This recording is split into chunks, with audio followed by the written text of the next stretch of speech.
ఇక త్రిఫల చూర్ణం అంటే ఉసిరికాయ, తానికాయ, కరక్కాయ 100 గ్రాములు తీసుకోవాలా. ఒక తానికాయ అంటే ఏంటి సార్? దొరుకుతుంది, కొట్లో దొరుకుతుందమ్మా. తానికాయ అంటారు దాన్ని. ఓకే. తానికాయ 100 గ్రాములు, ఉసిరికాయ 100 గ్రాములు, కరక్కాయ 100 గ్రాములు, విడివిడిగా 100 గ్రాములు తీసుకొని 3 జల్లించుకొని రోజు రాత్రి గోరువెచ్చని నీళ్ళల్లో ఉదయం బాగా కాలే నీళ్ళు తీసుకోవడం.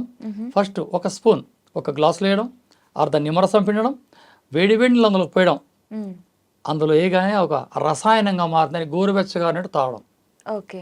రాత్రి ఒకసారి, ఉదయం పరిగడన ఒకసారి ఇలా తీసుకుంటే క్రమక్రమంగా బాడీలో ఉన్న కొవ్వంతా అలా కరిగిపోతుంది, మంచులా కరిగిపోతుంది. దేనికంటే ఇక్కడ తానికాయ నీ దేహంలో ఈ బ్యాడ్ ఫ్యాక్ట్ ఎక్కడెక్కడ ఉంది బాడీలో, ఆ పొట్టల్లో కానీ హిప్ కానీ అలా కరిగిస్తుంది.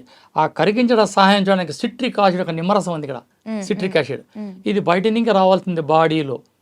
మన దేహంలో నిమ్మరసం ఆమ్లం పుట్టదు, నిమ్మరసం బయట నుంచి తీసుకోవాలా, ఎండ నుంచి డి విటమిన్ తీసుకోవాలా. కాబట్టి ఈ 4 ఐటాలు ఉసిరికాయ, తానికాయ, కరక్కాయ, నిమ్మరసం, ఇవి 3 ఉదయం ఒక స్పూన్, రాత్రికి ఒక స్పూన్ గోరువెచ్చని నీళ్ళల్లో తీసుకునే విధానం: ఒక స్పూన్ పౌడర్ వేసి ఒక గ్లాసులో వేయడం, అర్ధ నిమ్మరసం పిండడం, వేడి నీళ్ళు బాగా